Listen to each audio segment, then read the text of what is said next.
Ce 25 octobre du procès Thomas Sankara, après que 2 semaines de suspension, le tribunal militaire a été amené à apprécier la possibilité ou non d'autoriser la comparution des témoins absents du sol burkinabé via visioconférence. On en parle en début d'édition. Et puis les rideaux sont tombés samedi dernier pour la 27e édition du FESPACO. Les talons d'or de Yenenga étaient attribués à la Somalie avec le film La femme du fossoyeur de Kadar Aiderus Ahmed. Quelle est la moisson pour les cinéastes burkinabés? Quelles sont les failles pour cette 27e édition du FESPACO? Les réponses à ces interrogations dans la page consacrée au FESPACO 2021 de ce Savane Midi. Et puis El Hadj Moussa Kwanda est le nouveau président de la communauté musulmane du Burkina Faso pour un mandat de 5 ans. Il a été désigné au cours du 13e congrès de l'association le week-end écoulé à Ouagadougou. On voit cela bientôt. Et puis, grande mobilisation des jeunes à Ouagadougou contre le réchauffement climatique à travers une marche. Des membres d'une 50aine d'associations ont battu le pavé pour réclamer une justice climatique. On en parle dans cette édition. Une nouvelle fois encore, mesdames et messieurs, bonjour et merci de nous rejoindre pour le point de l'actualité du midi. Bon appétit si toutefois vous êtes attablés. Pour débuter, reprise du procès Thomas Sankara aujourd'hui même à Ouagadougou. La matinée a été consacrée au débat sur la participation des témoins vivants hors du Burkina. Le compte rendu avec Soumaïla Rabo. Le procès Thomas Sankara se poursuit depuis ce matin au tribunal militaire délocalisé à la salle des banquets de Ouaga 2000. La suspension de 2 semaines a permis aux différentes parties au procès, notamment la défense, de prendre connaissance des 20 000 pages du dossier et des enregistrements sonores qui y sont joints. À la reprise ce matin, le tribunal a encore constaté les absences des prévenus Blaise Compaoré et Hyacinthe Kafando qui avaient 10 jours pour se présenter. Les débats portent en ce moment sur l'établissement de la liste des témoins.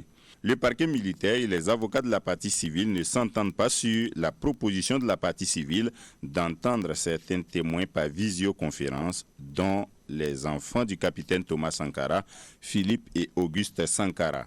Selon le parquet, il y a 2 blocages, les problèmes logistiques et la décision du tribunal militaire de ne pas enregistrer le procès. Mais la partie civile martèle toujours qu'elle peut réunir les conditions logistiques pour permettre de réaliser les auditions par visioconférence. Je vous le confie en titre, les lampions de la 27e édition du FESPACO, le festival panafricain du cinéma et de la télévision de Ouagadougou, se sont éteints samedi dernier dans la cuvette du Palais des Sports de Ouaga 2000. Une cérémonie déroulée en présence du président du Faso et son homologue du Sénégal, Macky Sall. C'est le film La femme du fossoyeur du réalisateur somalien Kadar Aiderus Ahmed qui a remporté les talons d'or de Yenenga. On voit cela avec Pakisba Maria Mouedrago et Issa Oumaratié. Le président, qui est le lauréat ou la lauréate? Ainsi s'achève une semaine de fête du cinéma dans la capitale Ouagadougou. Une semaine de suspense où 239 films étaient en compétition, toutes catégories confondues, dont 17 films de 15 pays en quête de l'étalon d'or. La chance n'a pas souri au réalisateur burkinabé Boubacar Diallo avec son long métrage Les Trois Lascars pour remporter l'étalon d'or de Yenenga. Kadar Ahmed de la Somalie a pu convaincre le jury avec son film La femme du fossoyeur. Le président du Faso, Rorma Christian Kaboré, s'est dit satisfait du déroulement de cette 27e édition du FESPACO qui a d'ailleurs été prise dans l'étau de la double crise sécuritaire et sanitaire. Ce que je peux dire, c'est que ce FESPACO, 27e FESPACO, qui s'est déroulé dans un contexte difficile que vous connaissez, d'une part, sur le plan de la sécurité que sur le plan sanitaire, a rempli toutes ses promesses. Je crois qu'il n'est pas besoin de diviser pour voir combien tous les acteurs, tous les cinéastes, tous les réalisateurs, tous ceux qui ont fait la chorégraphie, tous ces artistes ont fait montre de leur joie d'avoir participé à ce FESPACO. Cela doit nous réjouir et cela doit nous réconforter quant à la volonté des cinéastes africains de faire en sorte que le cinéma africain ait sa place dans le monde du cinéma en général. Cela est encourageant et comme je l'ai dit dès le départ, cela nous ramène à nos responsabilités de gouvernants pour donner un peu plus de moyens à ce secteur afin de lui permettre donc de se développer. Le président sénégalais Macky Sall, qui a pris le train de la cérémonie en marche, a salué la résilience et l'hospitalité du peuple burkinabé avant d'affirmer que les États africains doivent financer leur cinéma. Mon frère ami, le président Roch-Marc Christian Kaboré, président du Faso, qui a permis la tenue de cette 27e édition du FESPACO dans les conditions que nous savons, des conditions de sécurité difficiles, mais également des conditions sanitaires extrêmement difficiles. Cela montre la résilience du peuple burkinabé et les efforts de son gouvernement pour que malgré ces situations décrites, le cinéma, l'espoir puisse continuer à renaître. Et nous devons, comme il l'a dit, accompagner et financer le cinéma africain. Les Africains doivent prendre de plus en plus une part importante dans le financement du cinéma, puisque c'est comme ça seulement que nous pourrons être maîtres des lignes, puisque le cinéma africain doit aussi être un cinéma qui parle de l'Afrique, mais un cinéma d'abord pour les Africains avant d'être un cinéma pour le monde. De cette 27e édition du FESPACO, le Burkina Faso sort avec 3 prix spéciaux et 5 prix officiels. Dans le palmarès officiel, la garderie nocturne de Moumouni Sanou remporte les talons d'or du film documentaire d'un montant de 10 millions de francs CFA. Zalisa de la réalisatrice Karine Bado rafle le poulain de bronze du film court-métrage fiction d'un montant de 5 millions de francs CFA. Après ta révolte, ton vote de Kizouensida Parfait Kaboré remporte le grand prix du président du Faso du meilleur espoir d'un montant de 3 millions de francs CFA. Les traces d'un migrant de Delphine Herbanga empochent la somme de 5 millions de francs CFA du grand prix du président du Faso du meilleur film burkinabé. Et toujours pour la page consacrée au FESPACO, qu'est-ce que les festivaliers pensent des récompenses faites aux cinéastes à la clôture, la 27e édition du FESPACO? Eh bien, Pakisba Maria Mouedrago et Issa Oumaratier leur ont posé la question. Déjà, pour les talons d'or catégorie film documentaire, ça nous honore parce qu'il y a vraiment longtemps qu'on dit depuis là, le Burkinabé ne gagne pas, même si on n'a pas eu les talons d'or Yenenga. Je pense qu'avec la version film documentaire, c'est déjà pas mal. Et puis il y a beaucoup de Burkinabés qui ont eu des prix tels que dans les poulains d'argent, or et bronze. Comme on le dit, le Burkina Faso est la capitale du cinéma. Je pense qu'avec ces trophées, c'est déjà pas mal. On sent qu'il y a du travail qui est fait par rapport aux autres années. On a quand même eu les talons du meilleur documentaire, long métrage. Ce n'est pas rien. On a aussi eu les talons de bronze du court métrage. Donc ce n'est pas rien non plus. C'est vrai que nous tendons toujours vers les talons d'or. Mais bon, vous voyez que nous ne sommes pas les seuls. Ça veut dire que les autres cinémas aussi ne dorment pas. Et c'est à nous aussi de continuer vraiment de travailler pour pouvoir avoir cet talon d'or-là. Impeccable, digne vraiment du FESPACO. Le FESPACO aujourd'hui, il faut le reconnaître, c'est une fierté africaine. Le FESPACO, moi je l'ai toujours appelé le pèlerinage du cinéma africain. Et donc du coup, je trouve que cette cérémonie, non seulement d'ouverture, mais également de clôture, ces deux cérémonies ont été à la hauteur de la dignité FESPACO-kienne. Du FESPACO, comme je voulais le dire. Et notre cinéma continue de grandir, ça fait plaisir. C'est une fierté pour nous de voir le cinéma africain évoluer de la sorte. C'est vrai que de façon, on n'a pas remporté les talons d'or, mais on a quand même remporté des prix. La Côte d'Ivoire, mon pays, en a remporté aussi. Je pense que le prix est mérité. Vous savez, déjà du fait que le réalisateur ne soit pas présent, pour prétendre influencer un jury, donc vous comprenez que c'est un prix qui est largement mérité du fait que le réalisateur n'était pas sur place et qu'on a jugé, on a pris la peine de juger la qualité de l'œuvre. Donc c'est un prix amplement mérité, mais sauf qu'il faut aussi saluer d'autres œuvres qui étaient en compétition. Comme je vous disais, nous avons eu, surtout en ce qui concerne la catégorie métrage, tous les films étaient de bonne facture. Mais c'est la règle. À la fin, il faut choisir un qui sera qui est primé. Et talon d'or de Yenenga, c'est la Somalie. Donc il faut dire bravo à la Somalie. C'est la première fois, donc je ne peux pas comparer avec les... Et c'était très intéressant pour moi de découvrir tout ça. Et parlant toujours de prix, il y a le volet prix spéciaux. Le Burkina Faso a remporté 3 prix spéciaux pour cette 27e édition du FESPACO. 17 prix spéciaux ont été décernés pour l'occasion de façon globale. La cérémonie officielle de remise de ces prix spéciaux a eu lieu du côté de l'hôtel Silmandé à Ouagadougou. C'était en présence de Daouda Yamouego. Sur 17 films spéciaux, les œuvres cinématographiques du Burkina Faso ont remporté 3. Les 3 Lascar de Boubacar Diallo a remporté le prix du meilleur film ouest-africain de la CEDEAO. Garderie nocturne de Moumouni Sanoudi Le Chat reçoit le prix de la ville de Ouagadougou et Karine Bado empoche le prix Félix Houphouët-Boigny du Conseil de l'Entente. Les lauréats se disent satisfaits à l'image de Moumouni Sanoudi Le Chat et Karine Bado. C'est un sentiment de joie parce que après 10 ans de collaboration avec ces filles et de fraternité, d'amitié, voilà, je reçois enfin un prix et qui est le premier prix que je reçois ici au Burkina, au FESPACO. Donc c'est un très grand honneur pour moi. Je suis très fière de recevoir ce prix du Conseil de l'Entente parce que le Conseil de l'Entente, c'est au-delà de tout ce qui est économique et politique, ce sont réellement des valeurs culturelles, des valeurs traditionnelles et il y a de la fraternité qui lie des États.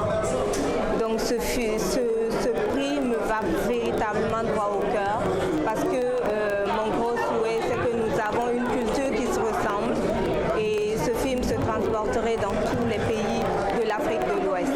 La réalisatrice Aïcha Maki du Niger est également une heureuse du jour. Son film documentaire Zender s'est vu attribuer 3 prix spéciaux, dont celui de la meilleure réalisatrice de l'Afrique de l'Ouest et du prix Femme ambassadrice de paix.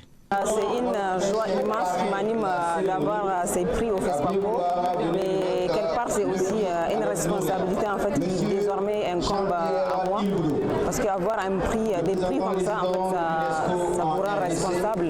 Et donc c'est un prix vraiment qu'on a eu grâce à l'effort de toute l'équipe, parce que le cinéma c'est un travail qui s'est fait en équipe. Donc je suis très fière de voir le flag des drapeaux nigériens flotter au niveau d'autres drapeaux. En fait, c'est limite comme si en fait, le travail est validé, les efforts sont reconnus, donc je suis très fière de ça. Pour la ministre en charge de la culture, Dr Elise Foniama Tombiano, la moisson est bonne pour le Burkina Faso en matière de prix spéciaux. Les prix spéciaux font partie de tous les prix justement qui sont remis aux différents lauréats pendant le festival, pendant donc le festival. Et c'est un plaisir pour nous ici d'être là. Quel est le sens que je donne à cela?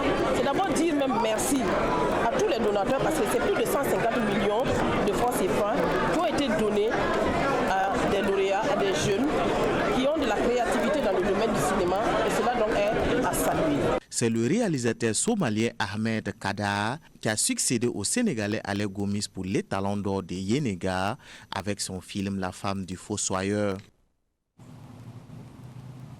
Et parlant toujours de la fête du cinéma, notons que fort heureusement, cette 27e édition du FESPACO s'est déroulée sans incident majeur. Tout de même, des failles sont à noter et quelques festivaliers l'ont relevé. Ils s'expriment au micro de Pakisba Mariam Ouedraogo et Issa Oumarati.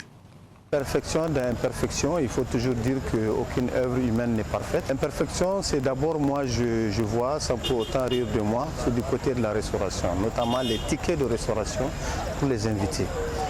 Les tickets ont été distribués un peu tard, alors que les invités étaient déjà sur place. Moi, j'ai reçu mon ticket 48 heures après. Bon, voilà, Dieu merci, tout est rentré dans l'ordre. Mais ce que j'aimerais évoquer ici, c'est que, par exemple, au niveau des hôtels dans lesquels nous sommes logés, les restos, la plupart du temps, ferment à 23 heures. Or, nous, parfois, nous sommes en ville jusqu'à minuit, minuit 30 pour suivre des films. Vous voyez bien ce que ça fait. Et donc, parfois, c'est au retour de l'hôtel, on trouve que le resto est déjà fini, est déjà fermé.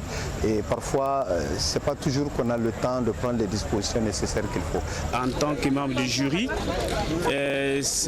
par exemple pour la section film des écoles, il y a quand même eu un problème au niveau des présélections, parce qu'il y a quand même des films que moi je pense quand même qui ne devaient pas être présélectionnés. Bon, ce qui est vrai, on a pu rattraper et le jury a travaillé sans problème. Et vraiment les imperfections, comme dans tout festival, hein, sur le plan organisationnel, c'est des petits détails. Des petits détails qu'on peut passer dessus.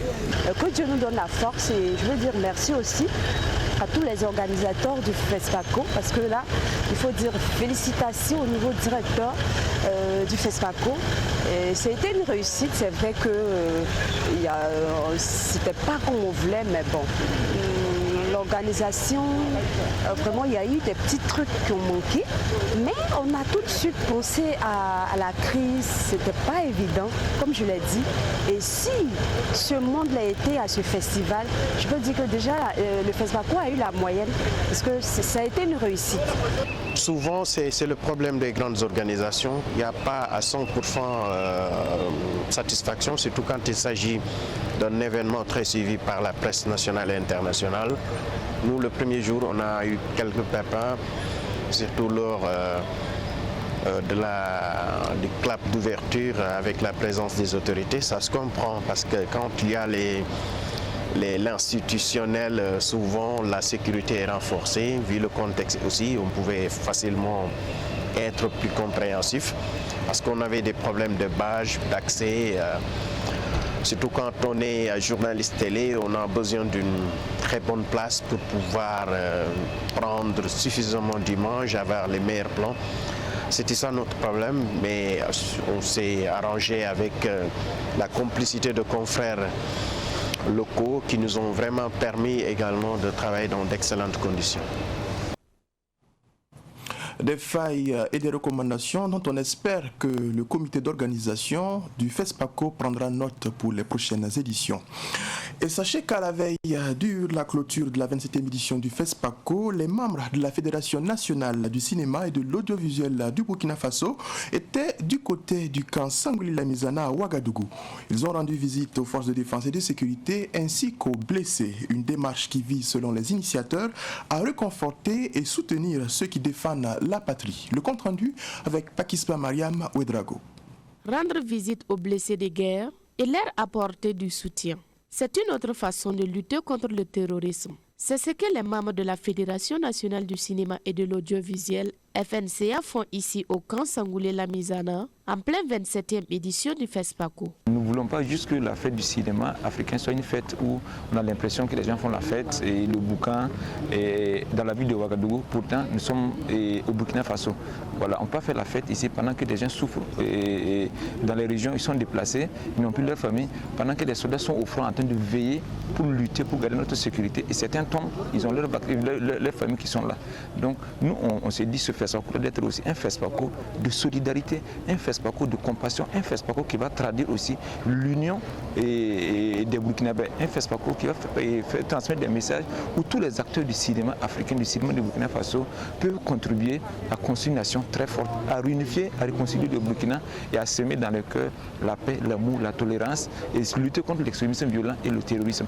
Donc, et c'est dans cet élan de solidarité là qu'on s'est dit, on va organiser une activité, venir voir les blessés, ceux qui sont battus pour nous au front, ceux qui sont blessés aujourd'hui, venir leur rendre visite, apporter notre soutien, c'est quelque chose qui peut remonter le moral. Ici et là, les acteurs du 7e A du Burkina ont vu et assisté des blessés, échangé avec le corps médical militaire et pris toute la mesure de la crise sécuritaire que traverse le pays. C'est avec beaucoup d'émotions qu'on a vécu ce moment-là. Voilà, nous les cinéastes sommes des créateurs d'émotions, mais ces émotions-là, nous ne les avons pas créées, nous les avons vécues en live, entre guillemets, d'une façon naturelle. Et moi, dans ma chair, j'ai ressenti cette émotion, ce combat, d'être sur le front, de dire je me sacrifie pour ma nation, je me sacrifie peut-être pour des gens qui ne sont même pas au courant, qui ne sont pas conscients de la situation, qui ne sont pas au courant de moi, mais que je puisse donner ma partie, que je puisse donner ma vie pour que la nation puisse rester encore solidaire. Donc c'est un message très fort que moi j'envoie à l'endroit de nos populations. Actuellement, nos FDS, ce n'est pas quelqu'un d'étranger. ce sont nos frères, ce sont nos parents, ce sont nos amis, ce sont nos cousins, c'est la famille, c'est le Burkina, nos enfants. Donc c'est comment nous aussi on peut leur apporter notre soutien. Il y a beaucoup d'activités qui se passent, mais qu'on prenne conscience réellement de la situation et qu'on se dise à un moment donné, il faut qu'on arrête et qu'on se dise que le Burkina c'est une seule main et cette main est constituée de nous qui sommes les doigts. Donc l'action que nous posons chaque jour doit contribuer à ramener la paix. C'est le message que nous, les cinéastes, nous voulons transmettre. La Fédération nationale du cinéma et de l'audiovisuel regroupe 10 associations. Elle a vu le jour en avril 2019, il y a donc 2 ans. Ça n'est donc fini pour le FESPACO édition 2021. La prochaine édition est prévue du 25 février au 4 mars 2023. Autre actabilité pour ce qui est du week-end écoulé, la fumée blanche est enfin apparue au niveau de la communauté musulmane du Burkina Faso CMBF. Le consensus a été trouvé entre les acteurs lors du 13e congrès de la CMBF et El Hadj Moussa Kwanda a été porté à la tête de l'association pour un mandat de 5 ans. Les précisions nous sont confiées par Abdoulaye Kinda. Les choses sont allées vite au sein de la communauté musulmane du Burkina Faso. Après la sortie médiatique du président sortant El Hadj Abdrahmane Sana pour dénoncer l'appel à un congrès du camp du Cheikh Mahmoud Bandé sans consensus, les deux camps se sont retrouvés samedi matin pour une cérémonie de réconciliation. C'est à l'issue de cette cérémonie qu'ils se sont retrouvés pour le 13e congrès conduisant El Hadj Moussa Kwanda à la tête de la communauté musulmane du Burkina Faso. Il vous plaît de me porter sous la tête de notre auguste association pour un mandat de 5 ans. Je me mesure au grand défi à relever, mais avec le soutien de tous. Je voudrais profiter de cette occasion pour exprimer ma gratitude à l'endroit du président Abdoulaye Sana Rasmani. Beaucoup d'entre vous ont été étonnés et surpris, agréables, pour ce que nous avons vécu. Moi, personnellement, je ne suis pas étonné. Le président sortant est sensible de la vocation de Allah dans sa geste et faite. Chez nous, un neveu est privilégié qui facilite des relatives à tout ce qu'il veut. El Hadj Abdrahmane Sana et Cheikh Mahmoud Bandé ont tous demandé aux différents fidèles de cultiver la paix dans leur cœur pour le bonheur de tous. Nous pensons que tout président d'une institution doit accepter toutes les critiques possibles. Il faut écouter tout le monde. Il faut toujours être le premier à accepter le pardon. C'est ce que Dieu recommande.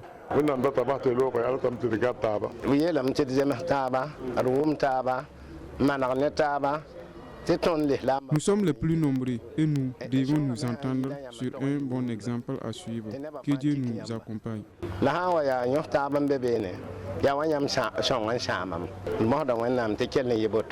Le président de l'Assemblée nationale, Alassane Bala Sakandé, qui a présidé le congrès, a souhaité qu'un bureau consensuel et inclusif soit mis en place pour soutenir le nouveau président. Si dans une religion quelconque ou dans une ethnie quelconque, il y a un problème de vivre ensemble, de cohésion, il faut savoir que cela se répercute naturellement sur l'ensemble de la communauté, sur l'ensemble du pays. Un bureau consensuel sera mis en place pour le bonheur de la communauté, pour le bonheur du Burkina Faso.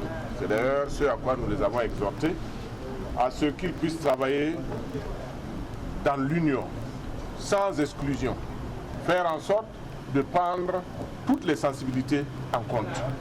Lorsqu'un bureau est consensuel, ça veut dire que l'avenir lui appartient.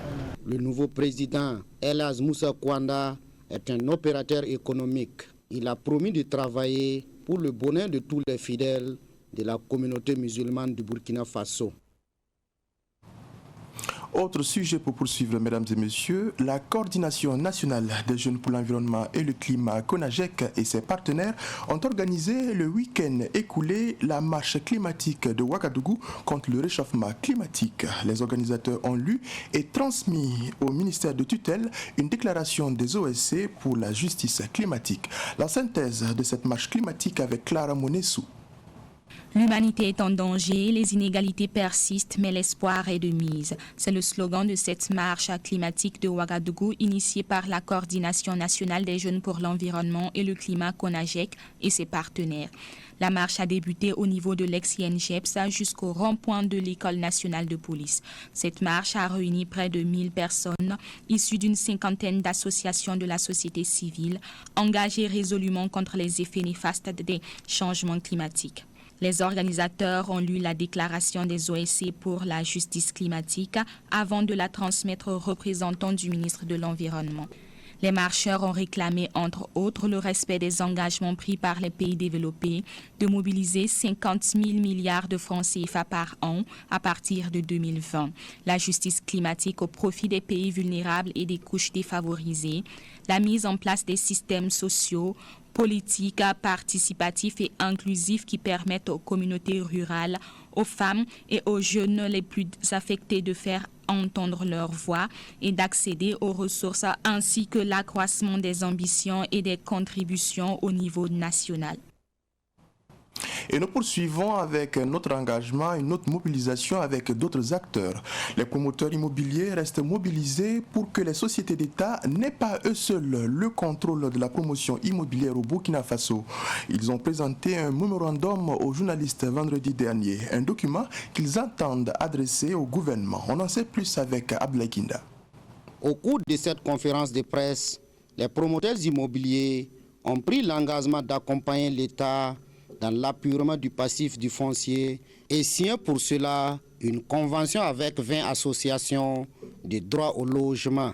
Les promoteurs immobiliers entendent dégager 60 000 parcelles de 200 mètres carrés pour atténuer la crise latente des demandes non satisfaites, d'où la satisfaction des représentants des OSC. Nous sommes là pour signer les conventions, c'est parce que nous voulons le bien de la population. Nous sommes approchés aux promoteurs pour mieux comprendre concernant la réforme. Mais quand nous avons reçu les promoteurs, les a bien écoutés, ce qu'ils ont dit, ça veut dire qu'on a des avantages. Puisqu'ils sont prêts, puisque la restriction, là, ça ne nous avantage pas, puisque nous ne voulons pas de bidonvilles. Donc nous voulons un lotissement normal, un lotissement clair comme d'habitude. C'est ça qui nous donne comme des avantages. Si l'État dialogue avec les promoteurs, tout d'une table, s'ils se voient très bien, c'est pour qu'ils puissent lotir, faire un lotissement clair pour que la population puisse gagner les parcelles. Concernant la modification de la loi sur la promotion immobilière, les promoteurs immobiliers demandent dans un mémorandum que le Burkina Faso s'inspire des autres pays de l'UEMOA dans un partenariat État-secteur privé. On peut comprendre qu'on prenne une loi pour ce qui vient, mais une loi ne peut pas venir empiéter donc sur ce que nous avons mobilisé, sur ce que nous avons misé bien avant. Nous disons que c'est injuste et ce n'est pas un bon signal qu'on lance, parce que ça voudrait dire que ceux qui sont dans la légalité, ceux qui veulent respecter la loi se trouvent perdants. Et si dans un pays, les citoyens comprennent qu'on dit que ceux qui respectent la loi sortent perdants, c'est un précédent très dangereux pour notre peuple et nous disons non. En dehors de ce point-là, nous demandons la création de la Chambre de l'immobilier pour permettre donc d'assainir le secteur. Ensuite, nous demandons qu'on permette aux promoteurs immobiliers d'aménager et que 60% des parcelles soient pour la construction et que 40% soient mis à la disposition de ceux qui veulent payer des parcelles pour l'autoconstruction. Et aussi, nous disons que les terres que les promoteurs immobiliers ont déjà mobilisées, si ces dossiers sont traités, et les propriétaires terriens reçoivent leur compensation avec des titres fonciers sécurisant leurs parcelles, le reste là, nous sommes prêts à partager avec l'État pour qu'on résolve en fait la question des zones non loties. Nous disons qu'au lieu de faire une restructuration et laisser les gens dans leur petit lopin, c'est-à-dire nous disons qu'on peut faire un lotissement normal parce que nous sommes tous des Burkinabés et nous sommes prêts à mettre à la disposition de l'État une partie de nos terres pour ce lotissement normal au lieu de la restructuration telle que proposée actuellement par l'État. La convention signée entre les promoteurs immobiliers et les OSC sera transmise au ministère de l'Habitat et à la présidence du Faso. Et avant de nous quitter, mesdames et messieurs, nous avons une dernière information relative au procès Thomas Sankara. Nous apprenons que le tribunal a finalement rendu son verdict pour ce qui est de la possibilité, donc l'autorisation de comparaître pour ce qui est des témoins absents du sol burkinabé. Eh bien, les témoins absents pour ce qui est du sol burkinabé sont autorisés à justement comparaître via visioconférence. La plateforme sera mise en place de concert avec le ministère de la Justice et le tribunal militaire. Et là-dessus, une pensée, c'est un mot qui nous intéresse, l'espoir. L'espoir nourrit, on va dire, le courage. L'espoir permet l'aboutissement et c'est ce à quoi nous vous exhortons à vous accrocher. C'est ici que prend fin le journal du midi sur Savane TV. Merci à vous qui avez été de la partie. Très bonne suite en compagnie de nos programmes.